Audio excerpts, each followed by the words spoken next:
Subhanahu wa taala di pagi-pagi ini sebelum kita ke mana-mana ya bersama-sama dengan Pak Haji di dalam siaran radio klasik ini untuk sama kita berbicara sedikit tentang perniagaan di pagi-pagi ini. Masya Allah ya. Mari bersama-sama Pak Haji kita menjalani satu perniagaan yang insya Allah diberkahi dunia dan di akhirat. Dan beberapa perkara penting sebagai tip perbincangan kita di pagi ini untuk sukses di dalam perniagaan ini ya. Alhamdulillah sudah kurang lebih 25 tahun Pak Haji bersama-sama meneroka dalam bidang perniagaan ini. Alhamdulillah ya, ada 3 kunci utama bagaimana seorang itu nak sukses. Kunci yang pertama ialah dia mesti menjadi pencinta kepada produk halal. Biasakan lidah itu dengan produk halal, biasa yang sedap itu produk halal, biasa yang baik itu produk halal. Itu menjadi alasan kepada dirinya, menjadi alasan kukuh pada dirinya bahawa dia mencari produk halal pada setiap hari, setiap masa. Produk-produk halal ini termasuk produk penggunaan harian, produk-produk pengobatan ya, termasuk juga produk-produk yang boleh menyebabkan doa kita itu makbul. Kerana selagi masuk yang syubhat, yang haram, maka doa itu tidak diijabahkan. Jadi alhamdulillah apabila sudah mencukupi syarat yang pertama, hati, kegembiraan, kalau kita membeli dan berjumpa dengan orang yang memproduksi produk halal ini, satu kegembiraan kepada kita. Dan halal itu bukan ada pada sertifikat, tetapi halal itu kepada siqah, kepada kepercayaan, ya, kepada siapa yang memprodusnya, siapa yang mengeluarkannya. Sebab apa juga barang hari ini kita boleh keluar. Sangat mudah untuk mengeluarkan apa juga barang. Tetapi yang pentingnya apa yang ada dalam kandungan barang tersebut. Kadang-kadang ramai juga di kalangan kita yang tidak begitu prihatin ataupun tidak memberikan tumpuan bagi menghasilkan produk-produk yang halal itu dan melihat apa yang ada dalam kandungannya. Kerana oleh sebab itulah maka perjuangan untuk mengeluarkan produk-produk yang halal ini sentiasa diteruskan.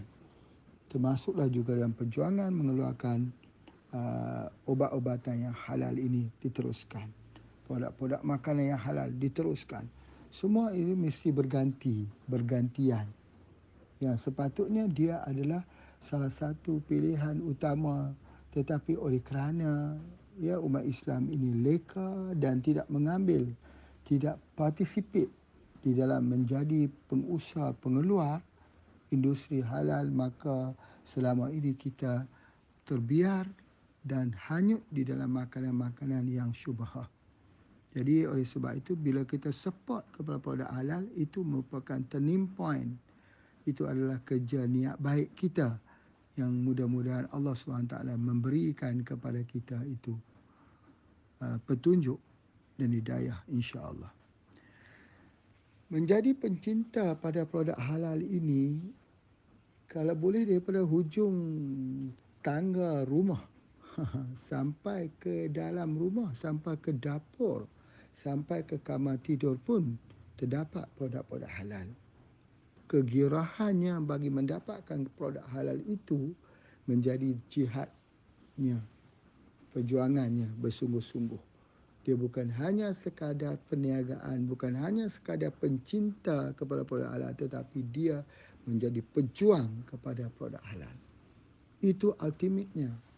Itu kemuncak daripada ia mencintai produk halal, dia menjadi pejuang, memperkenalkan, menyampaikan, tidak terhenti kepada beliau sendiri yang menggunakan, tapi membiarkan lingkungannya itu, masyarakat kelilingnya itu masih lagi menggunakan sesuatu yang syubhat. Itu indahnya, sebab penghujungnya itu dia membentuk sebuah gerakan jual, gerakan kesedaran, gerakan menyampaikan, gerakan bagi memastikan bahawa setiap rumah mendapat support daripada produk yang halal. Jadi oleh sebab itulah maka yang Pak Haji nak sampaikan di sini, syarat untuk berjaya kalau kita bersama dalam bisnes ini ialah syarat yang pertama ialah menjadi pencinta produk halal, insya-Allah.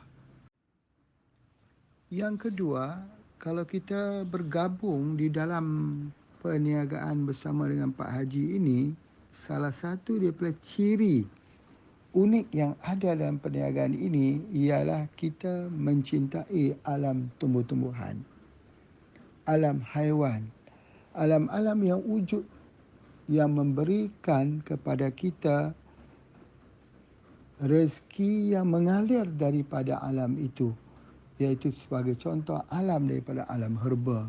Kita mencintai alam herba, kita menyukai tentang herba, kita menyukai tentang tumbuh-tumbuhan. Kerana apa? Kerana dia adalah merupakan mesin pencetak wang kepada kita.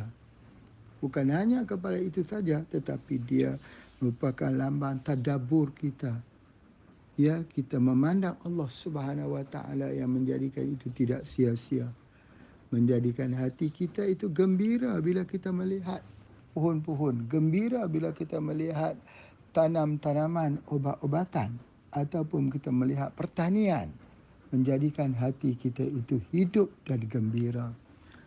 Kerana apa? Kerana itu adalah kita memahami di balik daripada kejadian itu suatu anugerah Allah yang sangat besar sebagai tanda kasih sayang kepada kita. Jadi oleh kerana merasai semua perasaan-perasaan itu wujud dengan melihat alam tumbuh-tumbuhan, alam pertanian ini, menjadikan kita itu lebih dekat dengan Allah SWT. Dan itu juga menjadikan kita ingin untuk berbakti kepada bumi ini. Berbakti pada bumi, baktinya tidak ada seinci bumi pun yang terbiar. Tidak ada pembaziran daripada nikmat yang Allah berikan kepada kita.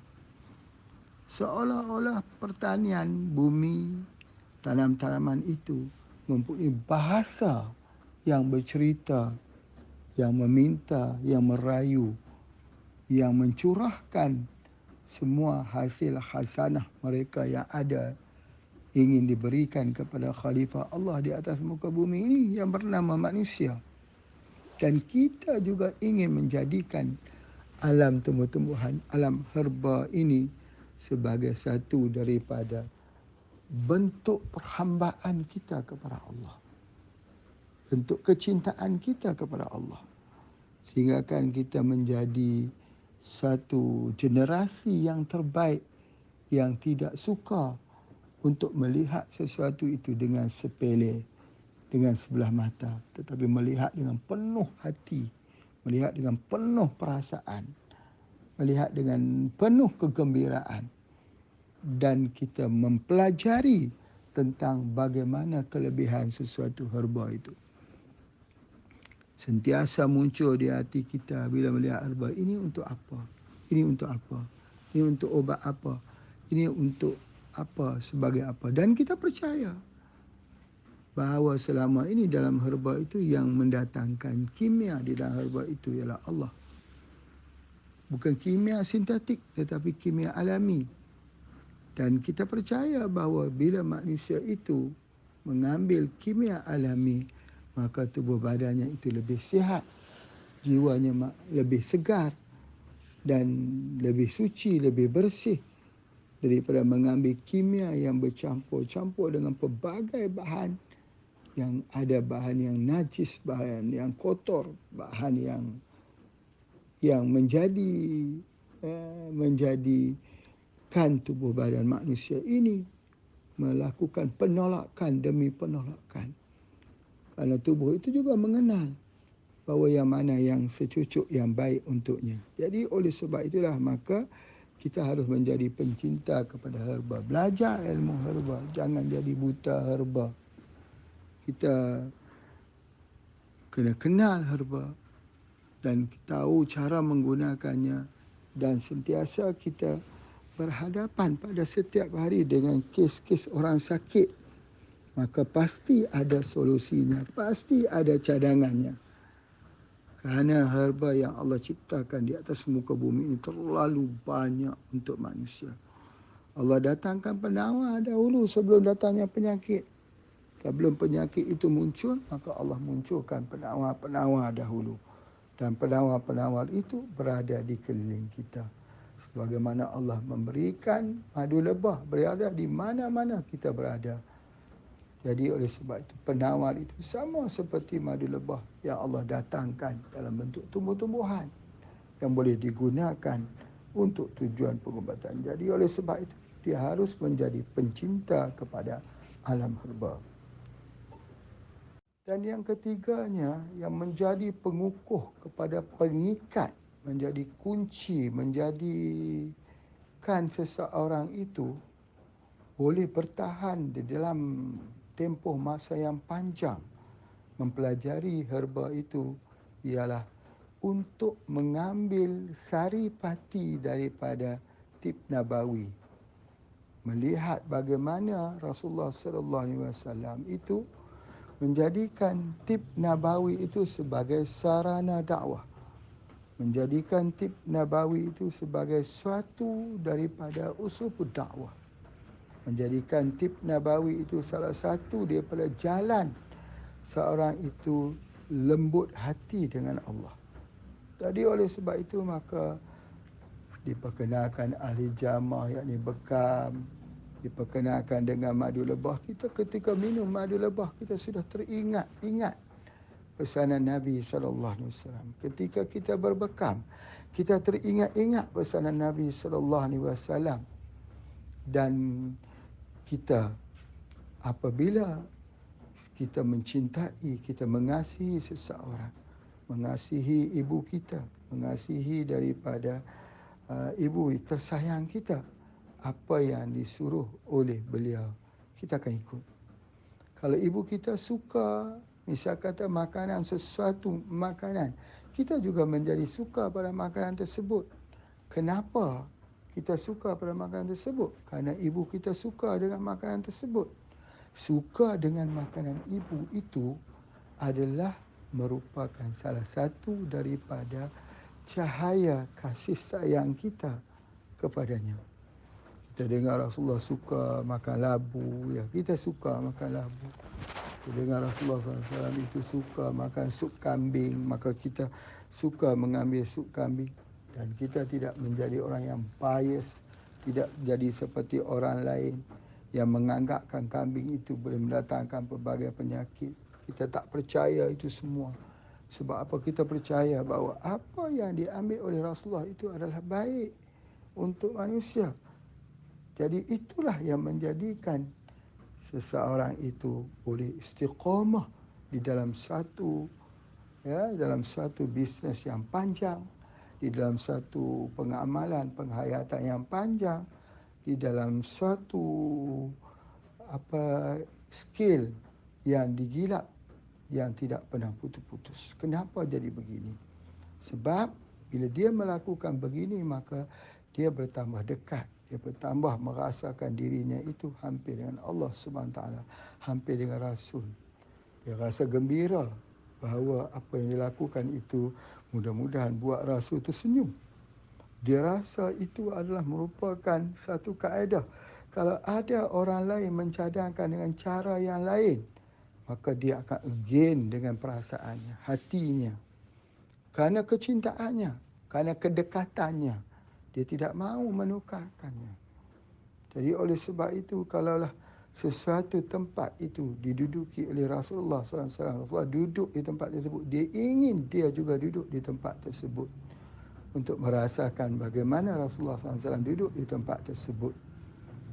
Kita tengok bagaimana para sahabat kerana mereka mencintai yang dahulunya ketika zaman Rasulullah SAW ada pohon di mana Rasulullah itu mengikat unta di situ dan Rasulullah itu akan berjalan menundukkan kepalanya kerana ada dahan yang merintanginya. Para sahabat radhiyallahu anhum juga bila sampai ke kawasan tersebut mereka tunduk padahal pohon itu sudah tidak ada. Di mana ada logiknya di situ?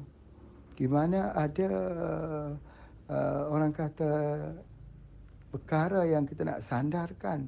Pohon sudah tidak ada lagi. Tetapi kerana kecintaan, kita tak boleh samakan status kecintaan orang kepada Rasulullah itu sama dengan status kecintaan orang-orang yang tidak mencintai Rasul. Itu benar-benar. Sebab itu mereka menangis bila dikatakan harus mengambil ubat-ubatan yang ada yang haram. Mereka menangis. Mereka tak mahu. Mereka tidak mahu. Mereka tak mahu. Sebab apa? Sebab Rasulullah. Mereka berpegang dengan hadis Nabi SAW. Mereka lebih rela sakit daripada mengambil sesuatu yang haram. Itu bergantung kepada sejauh mana ya kecintaannya kepada pengobatan Nabi, mencintai tib Nabawi. Baik, dengan 3 syarat utama inilah maka kita melangkah di dalam satu bisnes yang menyatu ketiga-tiga ini menjadi satu kekuatan, satu power yang besar sehingga kan ianya boleh menjadi salah satu pendapatan kepada kita, untuk diri kita, keluarga kita dan untuk dalam keadaan ekonomi yang sedang dalam keadaan jatuh seperti ini. Baik, terima kasih semua. Mari bersama dengan Pak Haji kita layani perniagaan, kita melayani perawatan ini dengan begitu berjaya sekali insya-Allah. Assalamualaikum warahmatullahi wabarakatuh.